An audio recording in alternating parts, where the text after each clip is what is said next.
Uh, I'm Brian Mahoney. I'm the editorial director here at Chronogram Media. Before I turn this over to Lisa Green, the editor of Rural Intelligence, a few housekeeping notes. First, please keep yourself on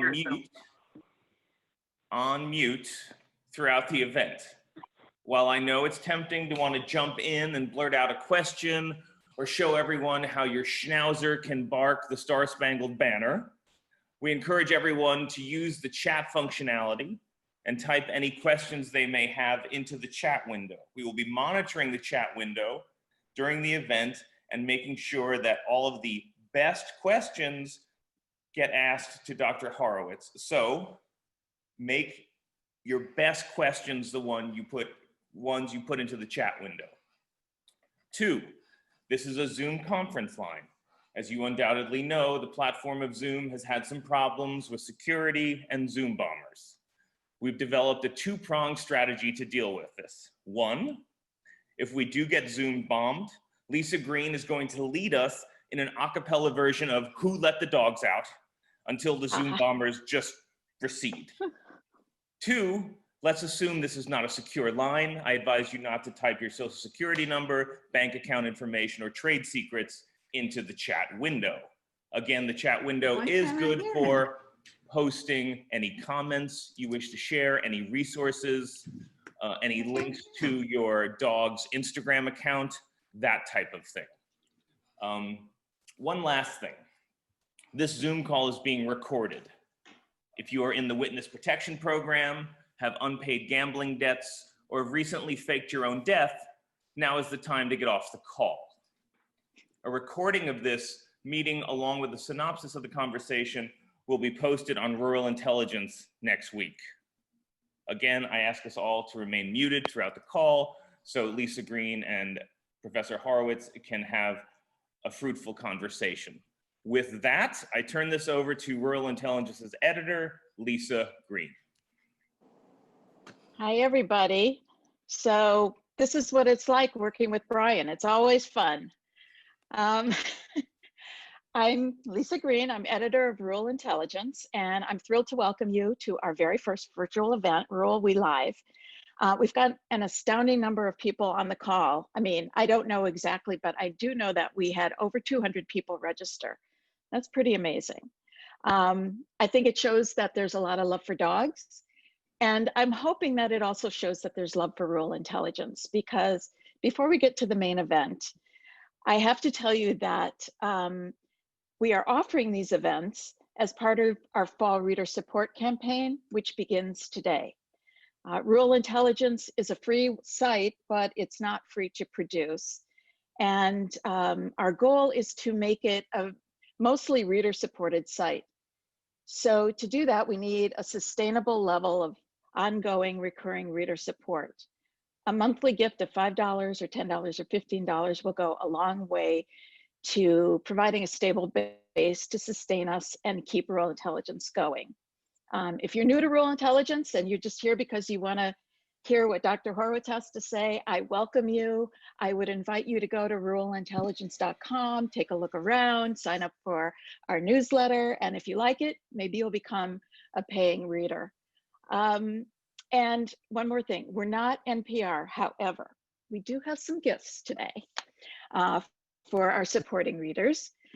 Alexandra Horowitz has been kind enough to donate a couple of her books, her latest book, which is Our Dogs Ourselves, the story of a singular bond, which we all have with our dogs.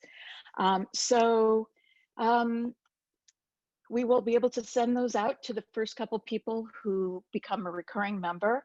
And I put the link at the top of the chat box. So you can go there now or you can go there afterwards, but I hope you will help us out.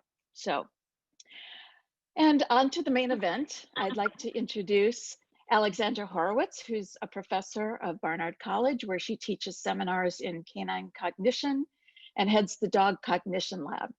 She's the author of this book I just showed you, Our Dogs Ourselves, as well as Being a Dog, Inside of a Dog, and others. And you've probably read her articles in the New York Times if you're a dog person, like I am. And what's fun is that she's been waiting out the pandemic at her home in the Rural Intelligence region. So she's right among us and with us. So Alexandra, are you there? Hi, Hi. here I am. Hi. A little Here you square are. among squares. Yeah. Yeah. Well, welcome. The first thing I have to do is ask you how your puppy is. Oh yeah, we have a puppy. We have 3 dogs now, or what I refer to as 2 dogs and 1 puppy, because they really are like different species. So the puppy is 8 months. She's with me. I'm gonna bring this. Here she is, looking so cooperative and non-puppy-like, lying next to one of our other dogs, Finnegan. So she's being an excellent puppy, doing all the things a puppy is supposed to do, including keeping us up at night, keeping us on our toes, and reminding us, about the very many stages of a dog's life, that there's not just one dog, right? That there are all sorts of personalities over the years. Yeah. Well, the underlying question in all of your books and your studies is, what is it like to be a dog? And when I talked to you last time, when your book came out, I said, have you figured it out yet? And I know you're always studying it. In fact, one of the people's questions that came in today was, we look at our dog's face all of the time and say out loud, what is she thinking? So I think we all kind of wonder that. I'd like to start by asking you to explain the concept of umwelt, because it's sort of the basis for a lot of your studies and writing. So can you just tell us what that is? Yeah. Well, so for those of you who aren't familiar with the work I do, I research dog cognition. So my interest is basically, what can we know about what dogs know or understand or feel or desire? What's their perspective, essentially? And another way to think about this is this idea of the umwelt. It's a German word that just was used by a German biologist in the early 20th century to mean worldview, sort of the perceptual bubble that we all live in. The human umwelt is very visual. We see the world first, we don't taste it first. That's our priority sense. And that defines how we think about time, how we think about the day, how we think about what we're doing in space. Dogs are olfactory. They smell the world first. So I'm very interested in how that changes their perspective on what's going on in that moment. As my dogs sit with me here on the couch, are we having the same experience just because we seem to share the same space? So that's my approach to studying dogs, and I'm sorry to say I don't have the answer yet, right? I mean, it's a forever question that we can only get little chunks of answers to as we do research, as we observe, and as I take an imaginative leap into what it's like to be a non-human. So what sort of things have you studied at the Dog Cognition Lab that have to do with that? Well, as I say, one of the things I'm super interested in is what it's like to be such a good smeller. We all know that dogs have a good sense of smell, but to really have their perception defined by smell is fascinating. I mean, that has to change what's in this room right now. What I see is what's in this room, but the smells of things aren't all equally present at every time. The smell of the person who just left from this room is still in this room. So for me, he's gone. For my dogs, he's still a little bit here. So in the lab, we do study what can they detect by smell. Do they tell the difference between themselves and other dogs by smell? Yes, they do. Can they tell if their own smell has been changed in some way, a mark added to it? Yes, they can tell that. Can they tell differences in quantities of smell? We know they're pretty good at that. These types of things just give me little glimpses into their worldview. That's just one avenue that we've studied in the lab, because we actually have a pretty broad interest. I like to research what my researchers are interested in each year as well, not just the ideas I come up with. So we all define the topics of the lab. I see. talking about smell, someone asked a question is, what is my dog smelling, when they're deciding where to pee or poop? What Yeah, are they looking for? absolutely. Well, I mean, they're looking for either a spot that already has smells on it, and that's not a territory marking thing. Instead, it's a really good place to leave your smell, right? So they like to put a scent where other scents are because they notice that scent. It's like a bulletin board. I noticed somebody else's card here, so I'm going to put my card here as well. So that's one of the things they're looking for. Sometimes they're just sniffing as they walk along and they're just looking for some place that feels desirable to stop underfoot. Some dogs don't like to relieve themselves on asphalt. Some like to have like nice leaf litter underneath their feet. And so they're doing two things at once, deciding what feels like the right place and also just smelling as they go along. And you talk about doing nose work and taking sniffing walks. Why is that so important? Yeah, one of the things that I wrote about in Inside of a Dog, which I was really happy to say I've heard a lot of positive feedback on in the years since that book was published, was the idea of taking your dog for a sniff walk or a smell walk, which is to say, not taking them for a walk to get exercise. You can do that. That's a good walk to have. Not because you're supposed to take them for a walk, not because they need to pee, but also just so they can smell the world. This is a walk where they guide you and you let them smell as long as they want, that thing on the side of the road that you can't see. If you're taking your dog for an off-leash walk, it is sort of de facto a smell walk because they'll dart around and stop as long as they want at the thing that smells interesting. What I think this is useful for is that this is immensely fascinating to them. This is their world. They might be cooped up in this relatively restricted smell environment all day, and they go outside, it's like the Grand Canyon of smells. Let them spend some time looking. Don't just jerk them to move along because you're on a walk, or you have to make it around the block, or you have to get down to the post office. Those can be walks too, but a dedicated smell walk is great. And I also love this idea of nose work, which maybe some people here play with their dogs, which is just a scent game where dogs find hidden smells. Usually there's smells like anise or birch, not things that you would eat. And they're rewarded for it. And in fact, the reward for them eventually is just finding the smell, the game of finding. You can play this at home, you can play it outside, you can do it competitively, it's a sport, but it's enormously engaging for the dog because it's this moment that humans finally turn to them and say, oh, let me try to get you something to do that actually bears on who you are, what your world is like, the things you like to do. And so I absolutely encourage people to do that kind of sport with their dog. And also, didn't you do a study where allowing the dogs to sniff lessens their anxiety? I mean, it's just good for them mentally or whatever. Yes, yeah, we did a couple of studies looking at the effects of practicing nose work for just 2 weeks. It was a very limited amount of time.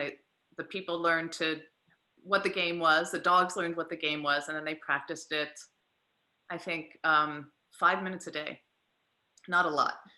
And after 2 weeks, dogs showed higher levels of optimism on this very classic test that we use to test animals' sort of feelings of optimism called the cognitive bias test. And they also, dogs who were anxious showed lower levels of anxiety, and dogs that were reactive, which means kind of really worked up, especially when they see other dogs just reacting to stimuli, were less reactive after 2 weeks. So it does seem as though it has some kind of consolidating, organizing effect to practice this regularly. Yeah, I always think of that. I mean, I told you that reading your book has changed the way I walk my dog. I mean, it's not like healing is not a thing anymore for me. It's just letting her smell whatever she wants to smell. So, I mean, I think we all were handed the way that you deal with a dog, right? When we're young, when we first get a dog, from whoever it is who first introduces us to dogs. Maybe it's our family. And some of the ideas we have about how to live with dogs can use some updating. You know, healing comes out of a model of you need to kind of control your dog. And there are many ways in which you need to control the dog, many contexts in which you might need to control a dog. For instance, there are a lot of people around. Another is your dog is pulling you off your feet, right? You need to teach them that they have to not behave that way. But is it important for them to always be clicking along by your heels? In my opinion, it's not, because that doesn't take into account the dog's experience of this. So I encourage people to try it. Other people will always use the training methods that they grew up with, and just adding new ideas into that, which are sort of dog centered, I think is useful for that dog human relationship. That is really the reason we have dogs. Right. Well, I have a question from Brian, my boss, so I have to ask it. What is a day at the Dog Cognition Lab like? So the lab is, I should say, we don't keep any dogs. Some people wonder, what's the dog lab? You know, do you have dogs in cages? It's just an empty room, basically, that we equip with whatever apparatus we're using for that particular study. And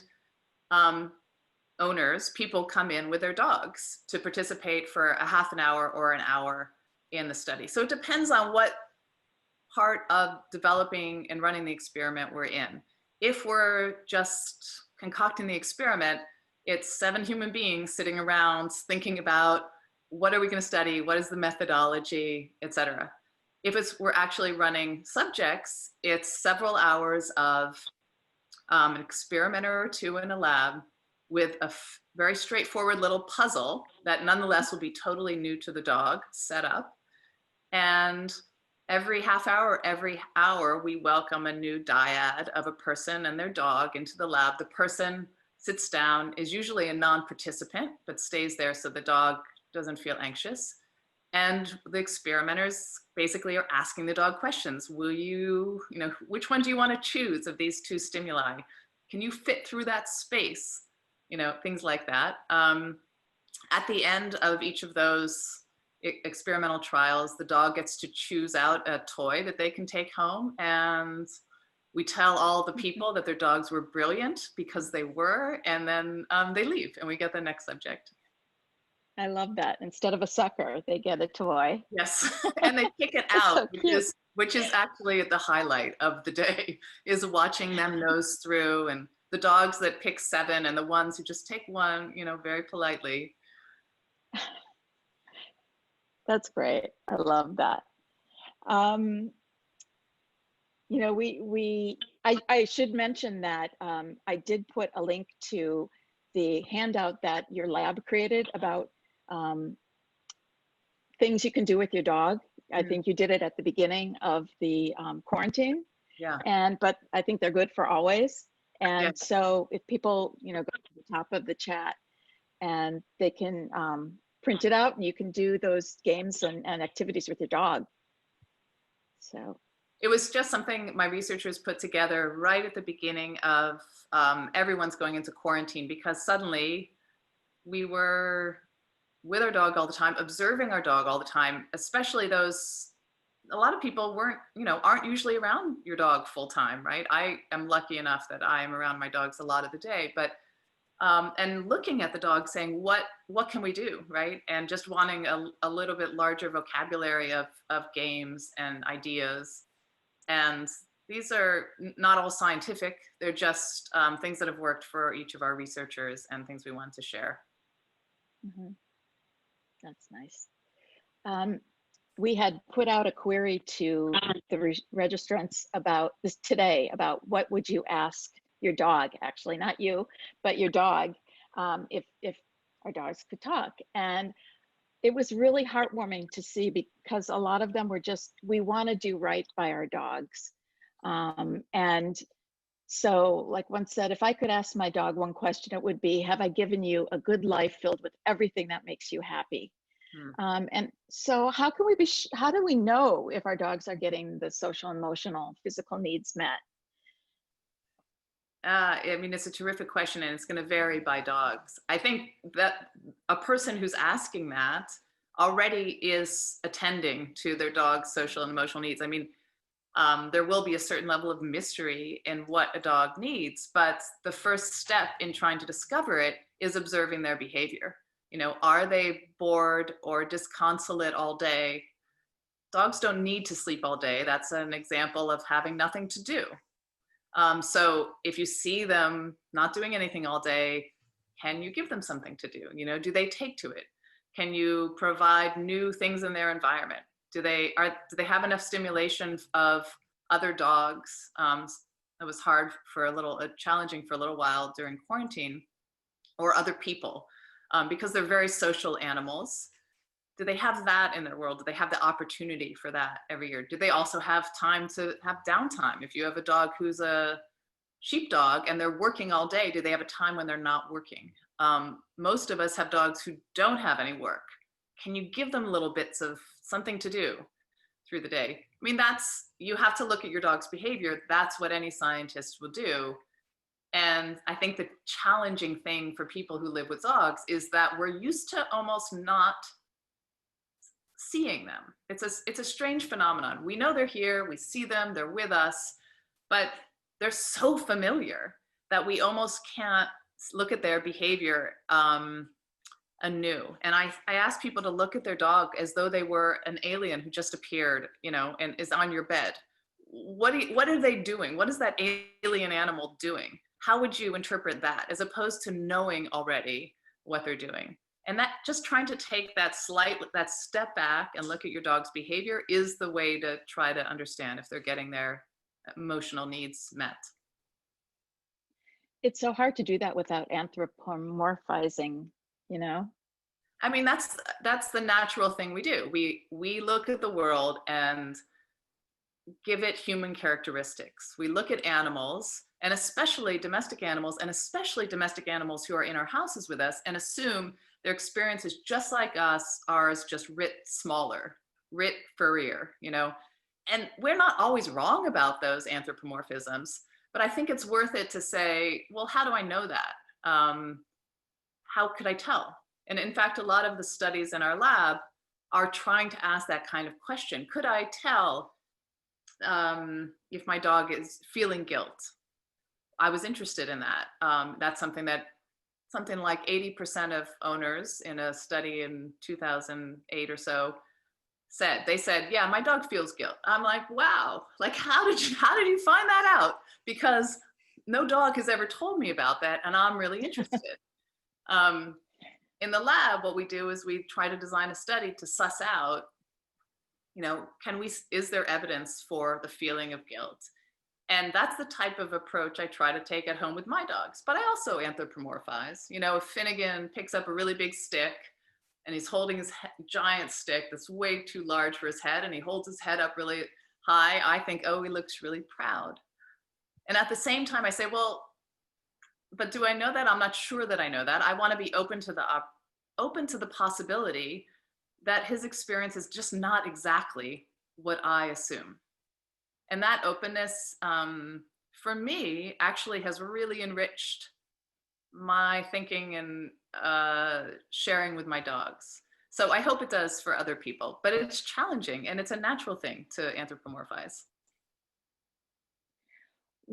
Someone asked, what is the range of emotions that they experience? And I'm not sure what they mean, but you can. Well, I think I know what they mean. Okay. So, you know, in psychology, traditionally we'd be taught about primary emotions, sort of happiness, sadness, disgust, anger, and then a whole range of secondary emotions, which include things like guilt, sort of more cognitively complex emotions, jealousy, pride, guilt, and so forth. You know, we know that anything that has a functioning nervous system probably has some basic emotions.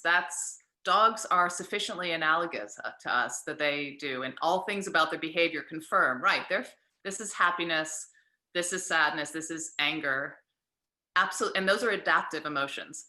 The other ones, they may have, and we're just not sure. It's very hard to confirm. So guilt is a great example. Guilt implies a lot. Guilt implies knowing that you understand the rules and that you realize that you've broken a rule. And so I'm not saying dogs aren't cognitively complex, because they absolutely are.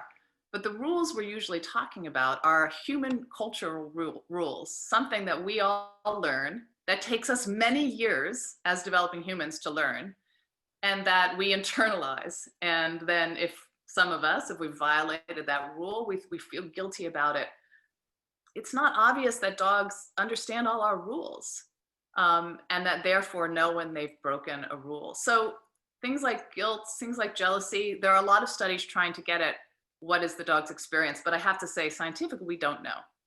My assumption is they have the capacity to have as rich an emotional experience as we do, but it probably isn't exactly like ours. Ours is rooted in human culture.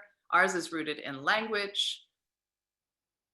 They don't have those, and that's just a different experience, not a lesser one. One question I've had is, do dogs have a sense of humor? Because I question. felt like my previous dogs did. My current dog has no sense of humor at all, that I can tell. But maybe I'm misinterpreting. I don't know. What do you think? I don't know how to answer that scientifically. And scientists who obviously do not have a sense of humor for the most part, we have not figured out a way to say that. I mean, in terms of your experience of your dogs, I think we do see some that act in a humorless or humorful way, right? What I don't see are things like jokes, at least not jokes that I get, or maybe I just don't get the jokes. Yeah, but I don't see joking behavior. I see teasing behavior a lot, right? I see unexpected behaviors, so like kind of bait and switch. You thought I was doing that, but I'm doing this, right? That's full of humor, but it's not the same type of humor that we easily identify in humans. I guess that's what I was thinking, just playful behavior. Yeah. And their dog, I mean, Yeah. certainly all dogs play at some level, but there are dogs who are more or less playful through their whole lives. Partly based on, who they are, their personalities, also how they're raised. Are they raised with a lot of other dogs? Were they raised with just one person, and so forth? Someone just asked, our dogs are very reactive to our emotional states. Is it because they can smell a difference in us? Yes, great question. There absolutely is a smell difference in us with some emotions. So, I mean, think about crying, right? If you're hugely upset and you're crying, there are a lot of things going on, but one of the things that's going on is you're giving off an odorous substance. Your tears have a smell. We all know that they have a smell in a way. They have a taste, and taste is smell, right? Dogs' sensitivity to smell like that is much greater than ours. So they'll notice it at a distance. But also, everything else about our behavior changes in the moment where we're crying. We're not usually doing that kind of activity, and dogs are exceedingly good readers of our behavior. If you have a dog with you now, and I see a couple of dogs, often they're just hanging out with us, looking at us, watching us like little anthropologists, so they become experts on us. And then we're doing something radically different. I'm sitting here bawling, I'm making a lot of noise, and there's smell coming out of my face. Like, they're gonna come and, investigate that. Are they trying to comfort us? It's hard to say, but they're definitely drawn to it, and it serves as a comfort, which is, to me, the same effect. Yeah, it's sort of similar to the question I asked before when I was interviewing you, like, do dogs love us? Yeah. Right. I mean, of course they do. Yes, that's one way to answer it. Yes. Is their experience of love just like ours? I doubt it is, right? But all the things they do, I love all the dogs being presented. I think all the things that they do, if they're greeting you happily at the door, they're continually pleased to see you. They follow you from room to room. They're attentive to differences in your behavior. that's affection, that's love. There's not, but what does it feel like to them? I don't know. I don't know yet. Yeah. And maybe I won't ever know. Maybe that's a kind of mystery that I should let remain. Yeah. Let's see. Several people sent in questions about pain, of their dog's pain, because they can't really, it's hard to tell when a dog is in pain. And are there certain, things to look for? And then how do you comfort them? How do you, Pain is a difficult, there are a couple of difficult questions with dogs that also we haven't really touched in cognitive science and looking at dogs cognitively. One is pain, one is sort of experience of their own mortality. With pain, the difficult thing with dogs is that they are kind of stoic often, but their behavior usually does change with pain. Sometimes we don't think that it looks like pain behavior. It's just a good example of our misreading of dogs. So a lot of dogs who have chronic pain will show some other behavior which we think is a personality change, like suddenly growling or nipping at other dogs. They've always been a really friendly dog, but now every time another dog comes near, he like growls and snaps at that dog. So we think personality change, like why is he being just such a jerk? What he's doing is protecting himself from being touched in the part that's painful, from being pushed accidentally and having to catch his balance, from being knocked over and having to lift yourself up again. So when you see what seem like personality changes, I think my instinct is go right to the vet and say, let's do a full body workup. Is there a pain, an undiagnosed pain that we can address? So that's the thing I think I would first look for. And anyone who's watching their dogs a lot will start to notice little behavioral changes like that. Don't assume it's the first thing that we think it is. Oh, the dog's just being nasty. Try to imagine it from the point of view of an animal who can't tell us how they feel. And veterinarians, visit your veterinarian and get their diagnosis on the behavior. I know I'm kind of jumping around a lot, but I'm reading everybody's questions. Someone asked if dogs tell time differently from humans, and I know you've addressed that in relation to smell. Right. So. Yeah, I love thinking about this question too, the sense of time. So all animals have, an internal clock, basically, circadian rhythms. Every cell is kind of telling time. So certainly they understand the tempo of the passage of a day in some ways, similarly to how we do. On the other hand, smell adds another element for them. So one of the things is that smells change through the day. People will ask me, how does my dog know when it's 5 o'clock and they're due a meal? They might have a growling stomach, but also the smells of your house, it change over the course of the day. That's because heat rises during the day and smells exist on air currents. So if air currents are rising, they're rising up to the ceiling, and then actually they sort of circulate around and fall down the walls in the middle of the room. So anyone who is attending to that, who is attending to the smells of your room over the course of the day, and who would that be? Probably the dog sitting in the room over the entire day, will notice differences in the smell of the day as the day proceeds. That might enable them to do things which look to us like time telling, like predict when we come home, if it's around the same time of day, know when their meal is supposed to be, know when you're going to stop sitting on the couch and get up and get the leash and take them out, this type of thing. So I think that smell enables them to have a different sense of the day.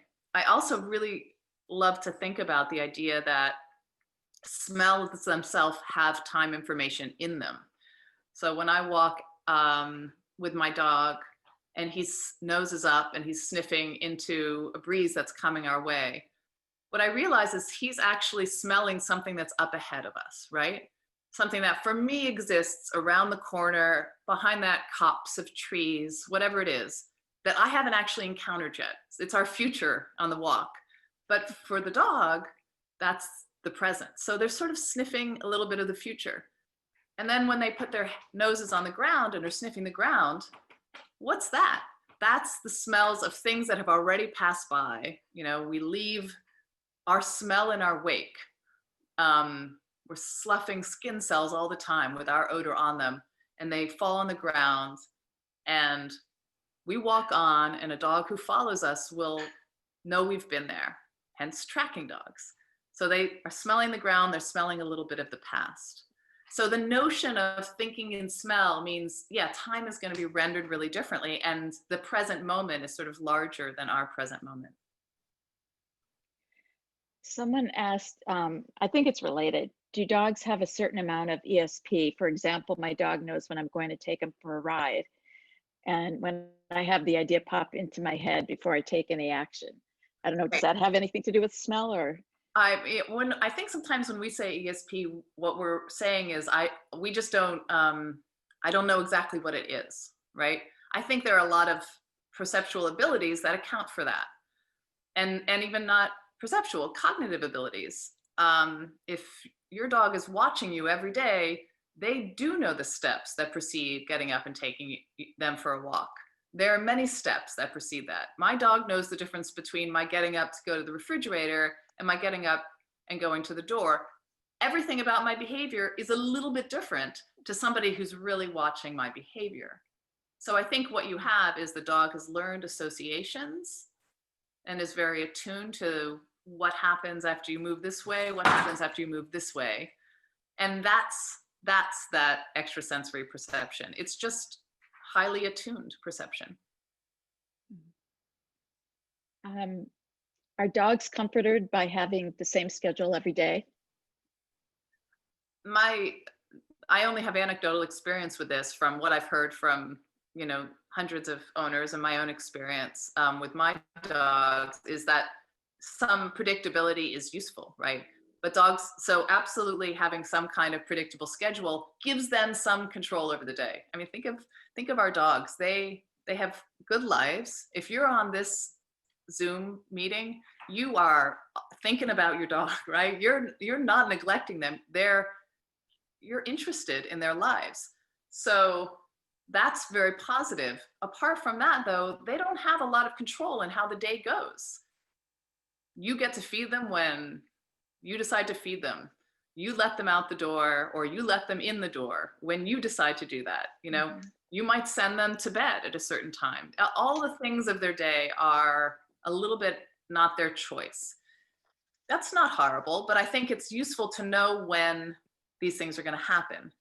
At the same time, dogs often do have a very strong neophilia. They like new things. So some new introduction of a new thing within a familiar pattern, I think, is a very, will support animals' well-being, will support the dogs having a better quality life. So not just everything the same, but enough so that you have a position of stability, and then you can enjoy the little changes that happen.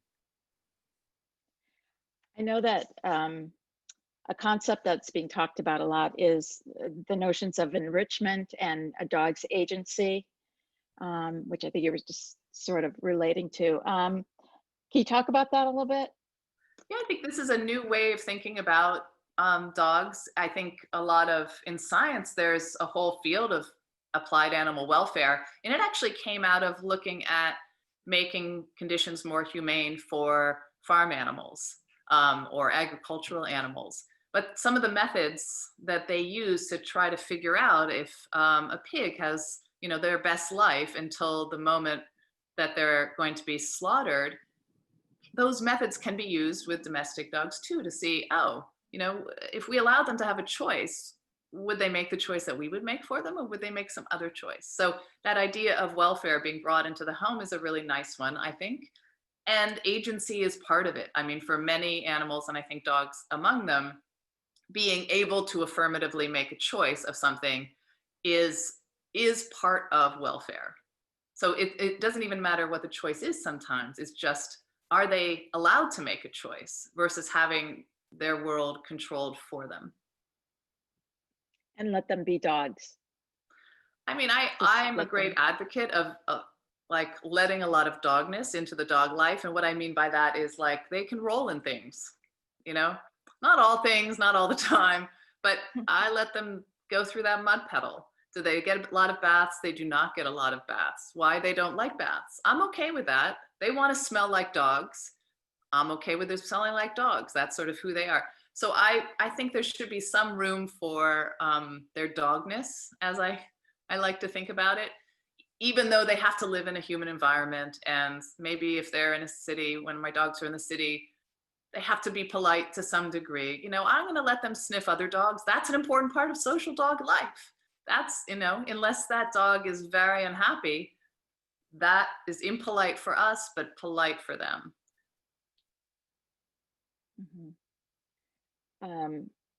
Talking about your dogs in the city and in the country, someone asked, somebody who might be new to the area said, what are your insights on a dog's reaction in environment changes? So they've adopted a dog, brought it to a rural environment, and maybe are going back to the city.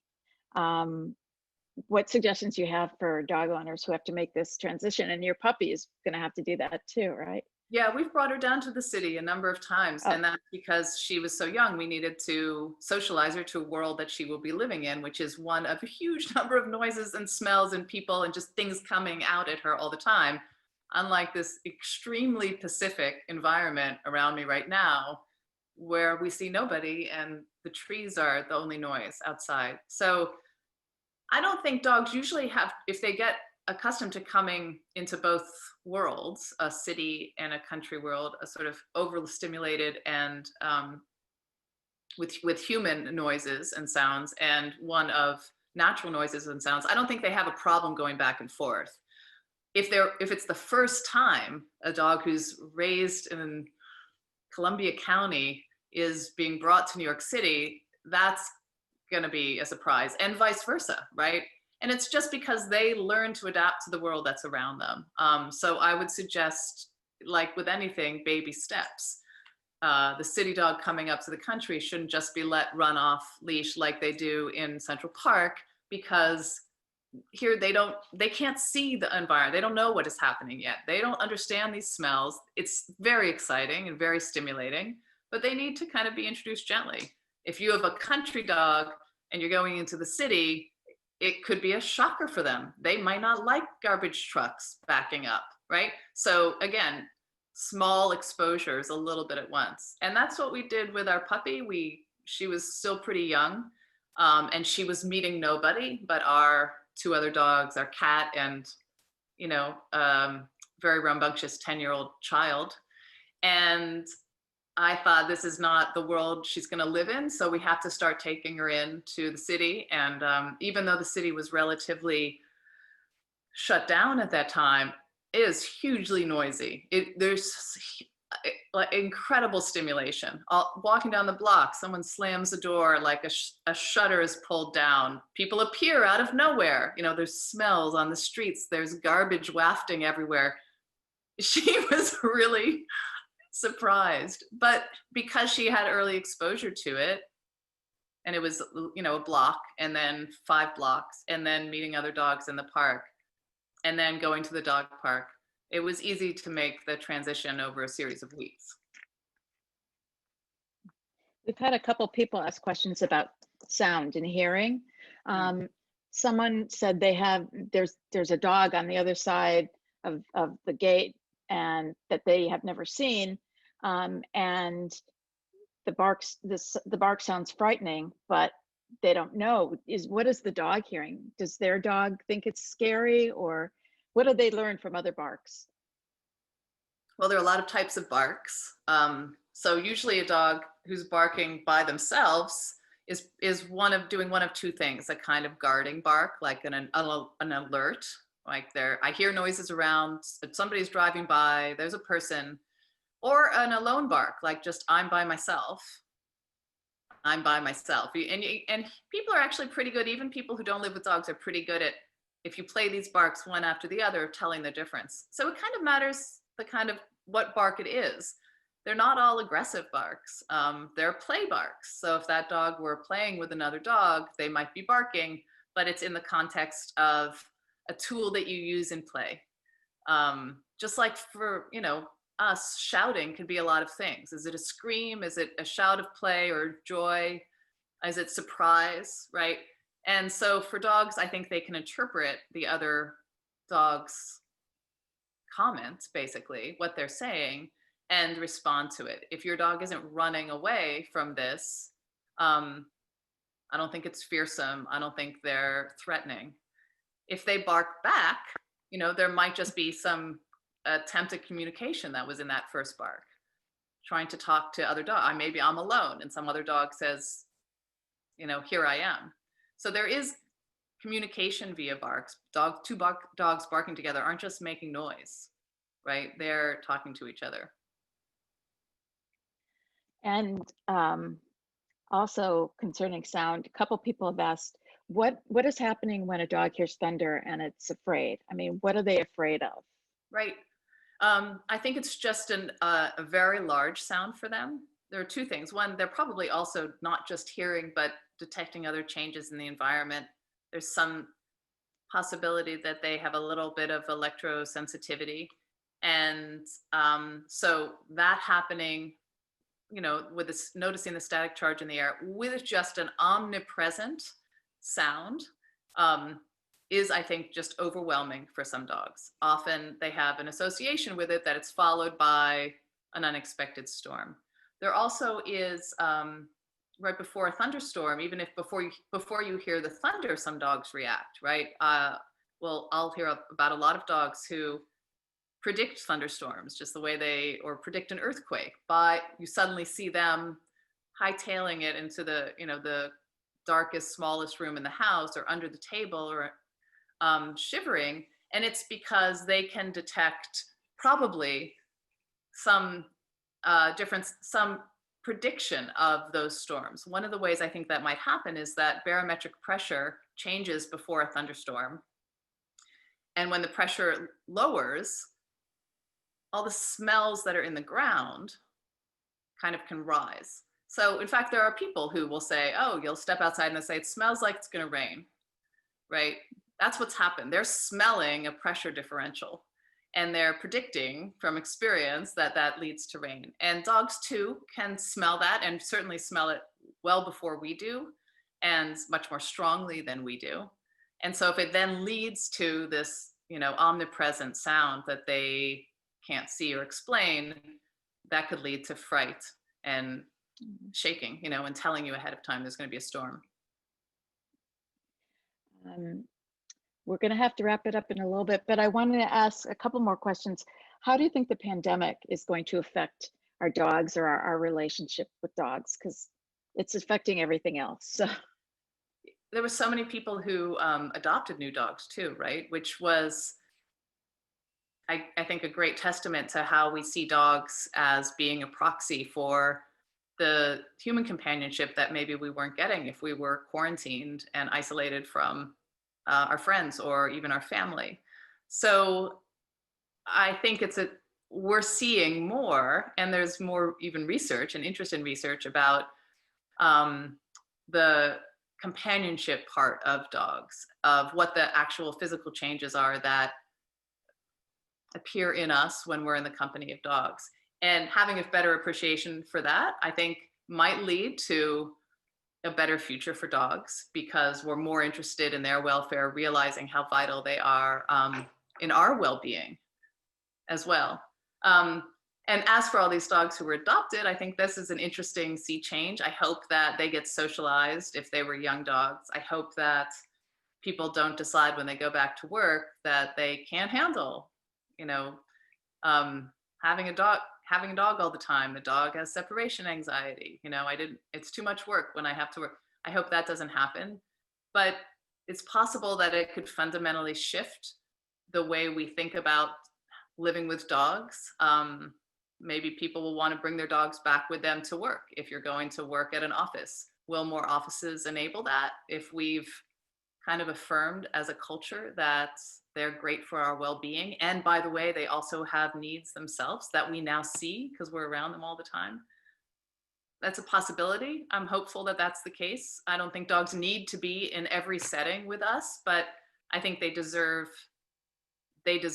as good a life as they give us. Yeah, that's a great way to put it. And then I just want to ask, I don't know if your lab is open right now, but what are you currently, or what do you hope to work on when you get back there?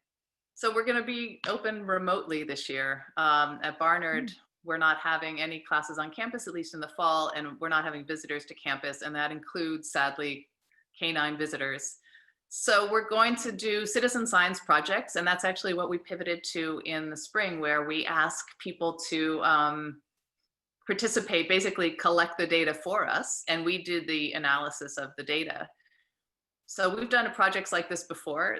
One was asking people to play with their dogs, not a horrible demand. And then they had to videotape little bouts of this play and send it back to us. And we were analyzing what kinds of play do humans and dogs do together. Humans, people, we call us humans. What kind do we do together? And are there some that lead to more positive affect on the part of the dogs and the people?